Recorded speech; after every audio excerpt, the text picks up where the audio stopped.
Good morning. Now let's make sure I've got this on and that everything, okay. All right. I'm really looking forward to spending the morning with you and just having this worship time together. Some of you may know that the school holidays are approaching. If you have children in school or if you know someone who has children in school, school holidays are approaching. Now, some kids have actually finished. The Year 12s finalised their exams this week. I think they are actually done completely now. So there is a group of students who are finished with high school and are on holidays until, well, uni or job or whatever happens next year. Other students still have to get through the year. But for me, I'm excited. I love school holidays. I'm one of those parents who actually used to love school holidays because it meant I didn't have to get up and make lunches in the morning and do all that running around. It was like, oh, we can actually relax during the holidays. And so I love holidays, but what I love especially is planning holidays. Now, where should I point? There. Right. I love to plan holidays.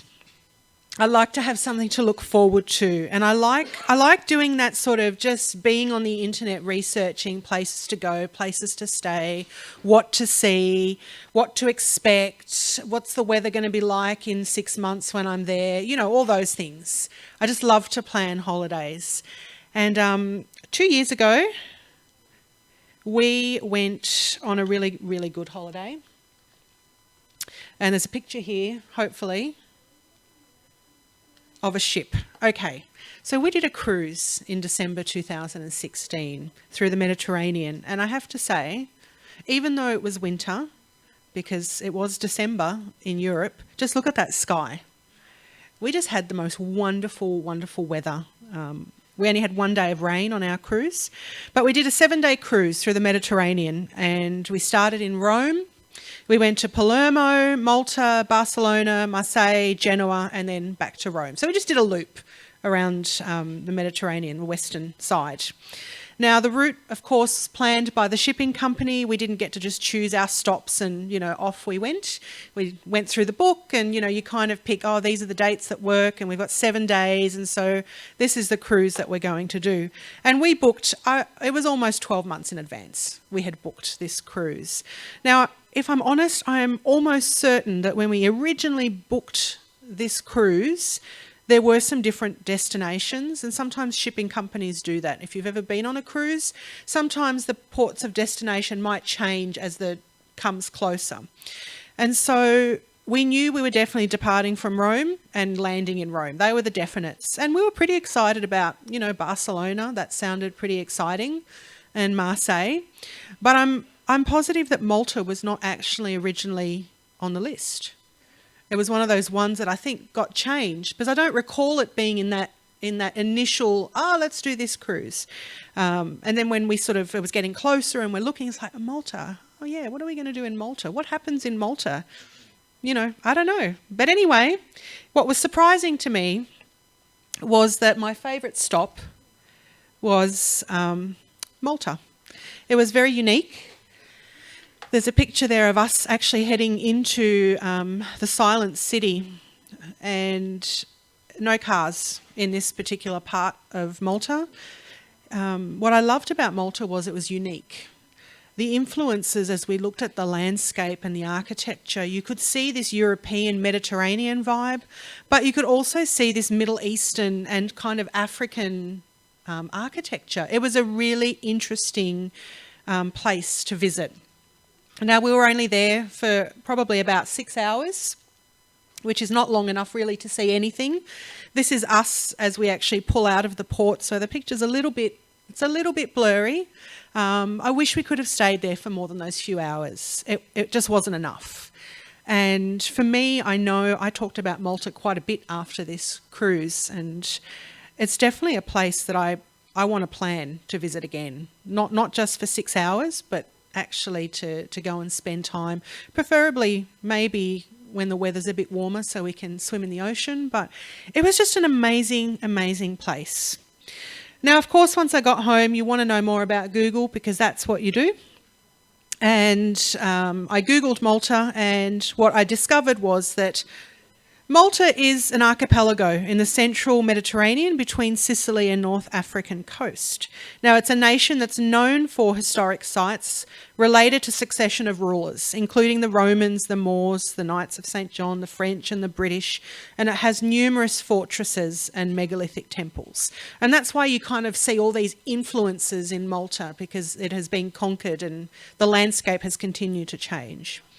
So although I may have never planned to go to Malta, I was really glad we ended up there. And as I said, I know it's a place I want to visit again. Have you ever ended up somewhere that you weren't planning to go? Sometimes this isn't a geographic location. It can be a metaphorical Malta. So maybe you're planning to go to university, but you got sidetracked and you never quite ended up there. Or maybe a routine visit to the doctor ended in unexpected, life-changing news. Or maybe a letter that arrived in the mail. Or maybe that lifelong friend who broke your heart. Maybe a million other things happened and you ended up somewhere you never planned to be. You ended up in Malta.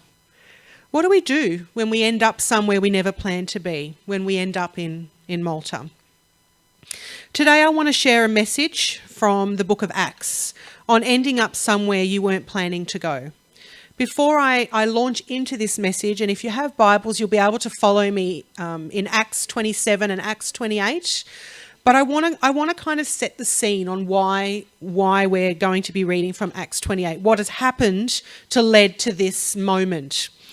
So this story sort of begins a bit earlier in Acts, and it happens when Paul comes back to Jerusalem, and he's in the temple and he's with some of his, I guess, disciples, and the Jewish people see him in there, they get really angry and they arrest him. And they want to kill him, and they accuse him of actually bringing Gentiles into the temple, which Paul hasn't done, but this is their accusation. And so Paul is thrown into prison, and he actually ends up in prison in Jerusalem for about 2 years. During this time, Paul gets to chat with the governor Felix, and they develop a bit of a relationship. They get to know each other. And even though the Jews are plotting to kill Paul, he manages to avoid these plots. Now, after 2 years, Paul has shared his faith with Felix during this time. It's time for Felix to actually move on. And Felix is succeeded by a new governor, and this new governor's name is Festus. And soon after Festus settles into Jerusalem, he decides to meet with Paul and find out about this prisoner who's been kept here. Again, we have this plot to arrange for Paul's death by the Jews, but this is foiled, and it's at this point that Paul makes an appeal to the governor Festus. And he says, you know what, I actually want to be brought before the emperor's tribunal. You know, these Jews are trying to kill me. I want to be brought to Rome. I want to come before the emperor. Now, before this happens, Festus brings Paul before King Agrippa to let him know what's been going on. And after some discussion with Paul, the king actually says, you know, Paul is innocent. And if he hadn't appealed to Caesar, we would have just set him free. But now that he's actually appealed to Caesar, we're going to have to stick him on a boat and we're going to have to send him to Rome. And so Paul is put on this boat as a prisoner. Paul is a prisoner. He's heading to Rome by sea. And it's during this voyage that a terrible storm hits, a storm which ends in a shipwreck. Now, before we really get into this shipwreck, I just want to share something with you from a commentary, the New International Version, the NIV application commentary, which makes some notes on this particular shipwreck journey. So let me just read that to you. Because this journey is covered in a great amount of detail. In fact, it's surprising to find that there are 59 verses devoted to a journey in a history book with a strong theological orientation. As we seek to apply this passage, the most important questions to ask are, why did Luke devote so much space to this journey? And what does he want to achieve from this passage? The author goes on to say that there could be three main reasons that this passage is in a great amount of detail. I'd like to share those three reasons with you now. So first of all,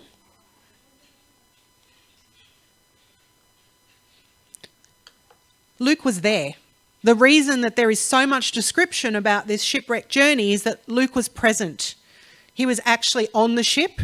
And so this experience is vivid in his mind. So just picture for a moment something that's happened to you, an event, something. Maybe you were in a car accident. Maybe you stumbled in a really public forum and you still can remember the embarrassment. But when you are present in a moment, when something happens, it is so vivid, it is ingrained in your mind. I was in a car accident when I was 12. I still remember. I remember the temperature that day. I remember how cold it was. I remember that it was raining. I remember everything about that moment because it is just stuck in my mind. So for Luke, who is writing, he was there. And so this journey is captured with so much detail because he was present. The second reason that it could be in so much detail is that Paul is shown as a leader. Am I pointing in the wrong direction? Right. Even though Paul is a prisoner on this ship, what comes through in the accounting of this story is that Paul is still a leader. And in fact, he becomes a bit of a hero in this shipwreck story. So when Luke is writing, we know that he's present. That's the first main thing that we see in this recounting. And we see how Luke wants us to see Paul as a leader. So we see Paul as a leader.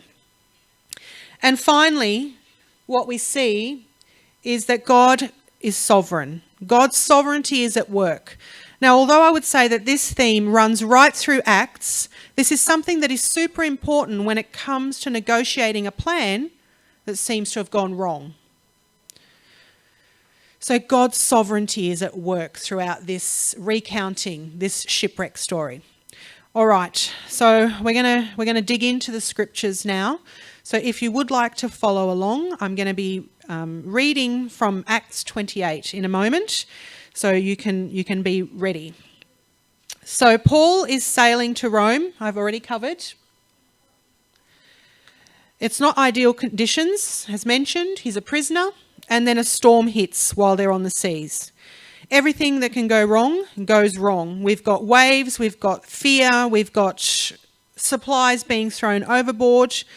And in Acts 27, in verse 9, Paul tries to warn them what's going to happen. Paul says, "Since much time has been lost and sailing was now dangerous because even the fast had already gone by, Paul advised them, saying, 'Sirs, I can see that the voyage will be with danger and much heavy loss, not only of the cargo and the ship, but also of our lives.' But the centurion paid more attention to the pilot and to the owner of the ship than to what Paul said. Since the harbour was not suitable for spending the winter, the majority was in favour of putting to sea from there, on the chance that somehow they could reach Phoenix, where they could spend the winter. It was a harbour of Crete facing southwest and northwest." So they've been caught in some bad weather. They've stopped for a little bit. And Paul is saying, we should actually stay here because we're going to get hit with worse weather. And in fact, it's going to be so bad that it's possible we're going to not only lose the cargo and the ship, but also our lives. But did anybody listen to Paul? No, Paul is a prisoner, and the centurion listened to the pilot and the owner of the ship, and they decided, no, we must continue, even though the weather's looking bad. And so they do continue. And even though Paul had tried to warn them that it's a bad idea, that their plan of reaching Rome is going to be severely compromised, he's ignored. Now, I do want to point out, Paul is someone that we revere his writings. We read and we think Paul was a really great man. Do you think that at any point Paul would have said, when they shipwrecked, "I told you so"? He does. Because it seems that Paul is not above stating the obvious. And in verse 21 of Acts 27, Paul stands up and he says, we've been without food for a long time, but men, you should have listened to me. If we had not set sail from Crete, we would have avoided this damage and loss. I love this. It's just a little detail, but I love it because Paul, even though he's a prisoner, he still stands up and says, "Told you we shouldn't have done this." So the plan of reaching Rome, the storm has hit, and really the plan of reaching Rome is in tatters. They're not going to make it. And in fact, the ship is being bashed around so much that when they finally see some land ahead, they decide that they're just going to run the ship onto the land. But even that plan doesn't work because the ship strikes a reef and it is broken into pieces and everyone has to swim and float onto the land. So everything that could have gone wrong with this ship has gone wrong, and now they are on this land. They don't know where they are, and this is now where we're going to start reading from Acts 28. I'm going to start reading from verse 1. After we had reached safety, we then learned that the island was called Malta. The natives showed us unusual kindness since it had begun to rain and was cold. They kindled a fire and welcomed all of us around it. What are we doing in Malta? This was not the plan. We have lost our ship, our cargo, and almost our very lives. And now we're in a strange place called Malta, not where we are supposed to be. And the locals, the natives, as my version reads, and in fact, when you look at the Greek word, it's the barbari, the barbarians. We're on an island of barbarians. What are we going to do? And yet, these barbarians have shown us unusual kindness. So we've ended up where we never planned to be, but the locals are being really good to us. So let's keep reading, because it seems to this point that the detour, although unplanned, seems to at least be working out okay now that they are on shore.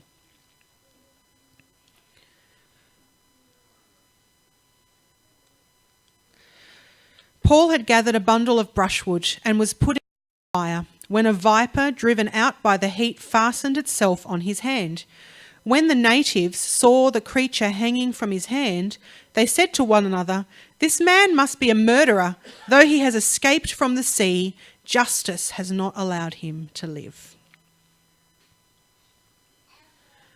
Can this voyage, can this journey, can this day really get much worse? Paul is trying to help build a fire. He's accepted that their ship has been wrecked, that they are on this island, on this place named Malta, far from Rome. And he's like, well, I'm just going to get on with it. I'm going to help build a fire. And so he picks up some sticks, he throws them into the fire, and what does he discover? There is now a snake dangling from his hand.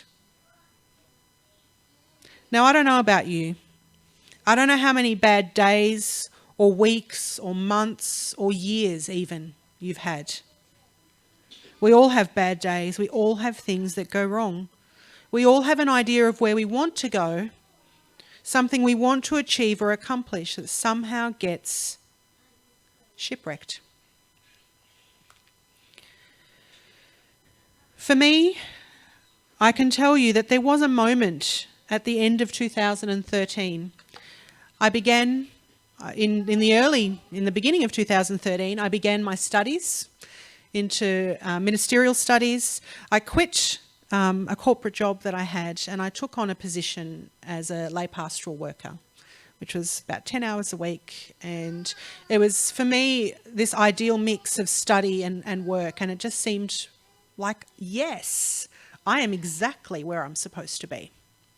But at the end of 2013, I had to accept another role, and I started working in an office again, doing admin work. And I just didn't want to be there, but I had to be there. And I felt like I had been shipwrecked somewhere I didn't want to be. And I was kind of really angry about it. But there I was, apparently off course again, when I seemed to have been heading in the right direction. Sometimes our best laid plans do get smashed to pieces. So what are we supposed to do when things don't work out the way we planned them to go? Let me tell you what Paul did when the snake clamped onto his hand at the end of what had been a very bad day. In fact, an unplanned couple of years maybe.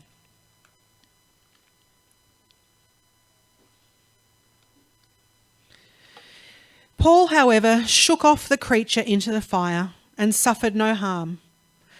They were expecting him to swell up or drop dead, but after they had waited a long time and saw that nothing unusual had happened to him, they changed their minds and began to say that Paul was a god. Paul has a snake dangling off his hand. And what does he do? He just shakes it off. He just shook it off. He just took it in his stride.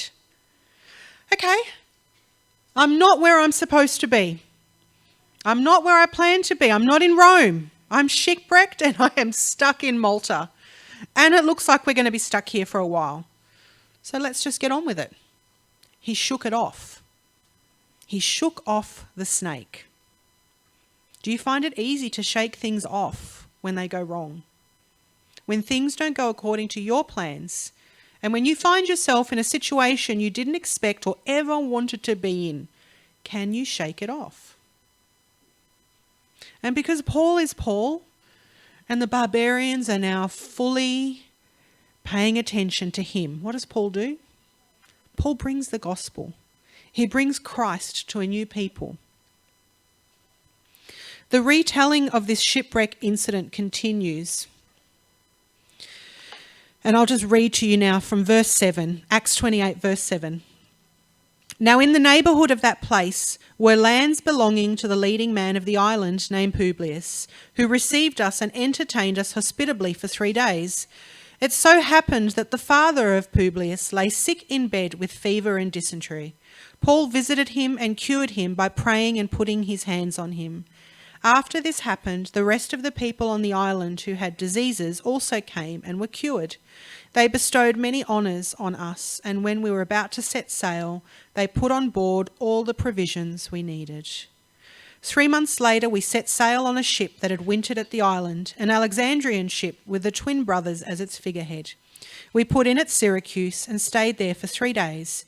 Then we weighed anchor and came to Rhegium, and after 1 day there, a south wind sprang up, and on the 2nd day we came to Puteoli. There we found believers and were invited to stay with them for 7 days. And so we came to Rome. The believers from there, when they heard of us, came as far as the Forum of Appius and the 3 taverns to meet us. On seeing them, Paul thanked God and took courage. When we came into Rome, Paul was allowed to live by himself with a soldier who was guarding him. Paul took advantage of his time in Malta, and he started a healing ministry in that time. Now, he may not have planned to go to Malta. He may not have planned to end up in Malta. But he made the most of his time and found that he could serve and share the gospel even in this unplanned destination. It took me about 7 months in that job in 2014 to accept that I was there for a reason and a season. The detour was necessary. I wish I had seen it sooner, and I wouldn't have spent 7 months grumbling about having to be somewhere I didn't want to be. So how is it that Paul was able to not lose heart and not lose hope? How is it that Paul could shake it off, the storms, the detour, the shipwreck, the snake?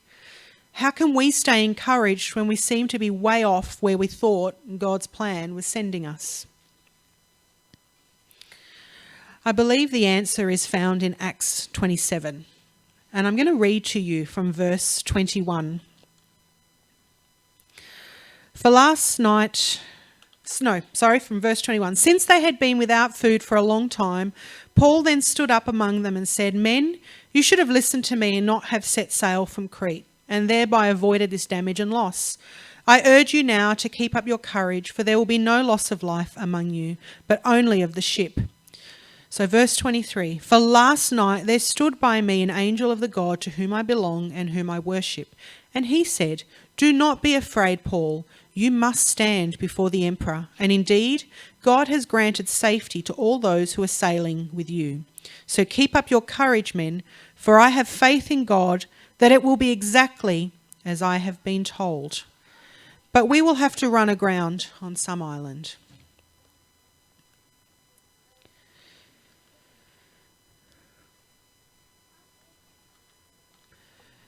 I want to summarise these verses with 2 words.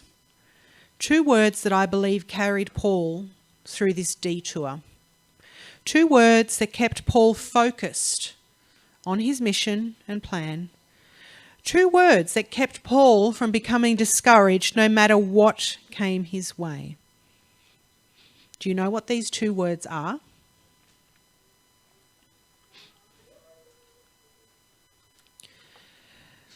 Revelation and faith. Paul had a clear revelation of who his Lord was. He had received a revelation of Jesus, which started on the road to Damascus and through his entire ministry. So when an angel of the Lord appeared to him on the ship, it was yet another revelation from his Lord and Saviour Jesus. Paul had a clear picture of God, a clear revelation of who Jesus is, and this revelation powered his ministry, but most importantly, it powered his faith.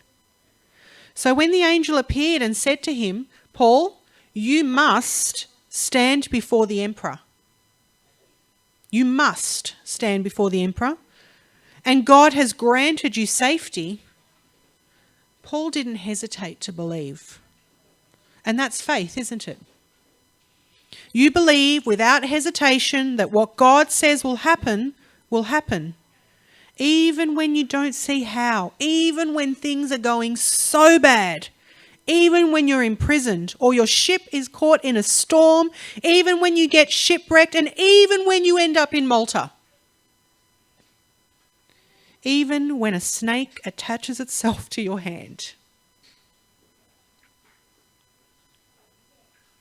Jesus has powered a faith in you that allows you to hold tight to the promises, the vision that God has revealed to you. You can believe that no matter what roadblocks you come up against, God will fulfill his promises. He will bring to completion what he started. He will bring you to Rome, even if you end up in Malta for a while. In the NIV commentary, the writer continues to expand on this passage, and I just would like to share with you what he writes. Being agents of hope. Since Paul believed so strongly in the sovereignty of God, he could look beyond the bleak situation and anticipate good to come out. A vision of sovereignty may not come to us at once, because our natural tendency may be to panic in a difficult situation. If so, we must grapple with God until we come out of that situation and are able to go to the people with a word from God rather than with a public display of anxiety. The psalmist in Psalm 73, for example, pondered the mysterious providence of God that can permit the wicked to prosper while the righteous suffer.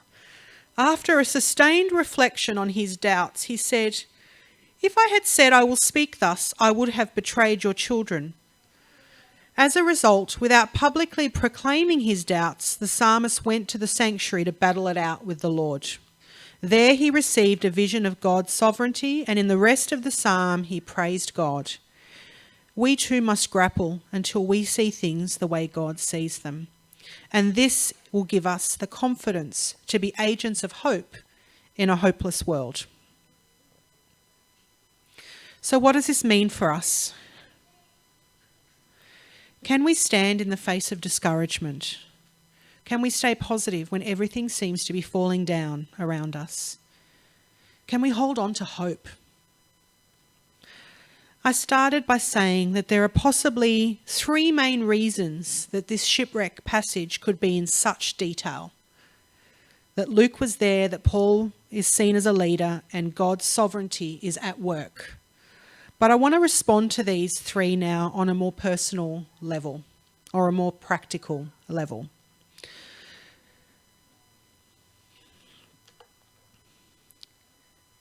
Instead of thinking about Luke being present, in any shipwreck, we are present in our own personal shipwrecks. No matter where we find ourselves, no matter what this shipwreck might be, the truth is we will be there. And like Luke, we will see clearly and vividly the extent of the shipwreck voyage and experience. We will see every detail, everything that went wrong. Many of us have been through shipwrecks in our lives. I don't think any of us are immune. And I know for myself personally, I've been through my own set of shipwrecks. And I could explain each of them in a great amount of detail. What I could have done, what I should have done, what I should have said, what they could have said, why did they say this? Our shipwrecks are ours. And the pain is ours. And the pain is real, even if others can't always relate.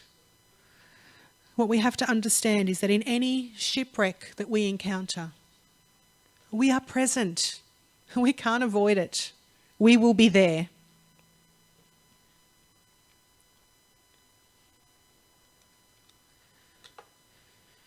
In any shipwreck, we can choose to still be the leader, just as Paul did. Paul was a prisoner on that ship. He was a prisoner. And yet he stood up and led and became a hero in Malta. We too can step up in our shipwrecks.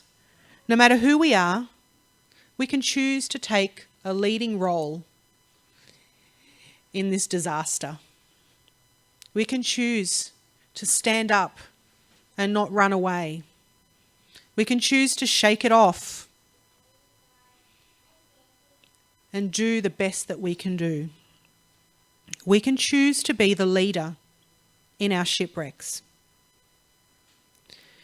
And finally, God is sovereign. And sometimes this can be the hardest thing to acknowledge in a shipwreck. The hardest thing. How can God be in control when everything is going wrong? When we have been smashed against the rocks and when the waves keep crashing over us. But I repeat, God is in control. God is sovereign. These thoughts hinge on two words, the two words that Paul understood so well. Revelation and faith. Because when you have had a revelation of the cross, of Christ crucified for you, when you have had a revelation of God's love for you, that you are His, then you can stand. You can shake it off. This revelation will build a faith in you that cannot be shaken. A revelation of Jesus, of who He is, what He did, and how He loves you. This is the anchor for your faith.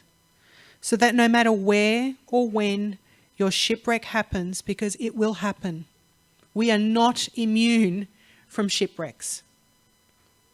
But when it happens, you can stand and shake it off. You can preach the gospel. You can be a leader in the disaster, and you can proclaim God's goodness.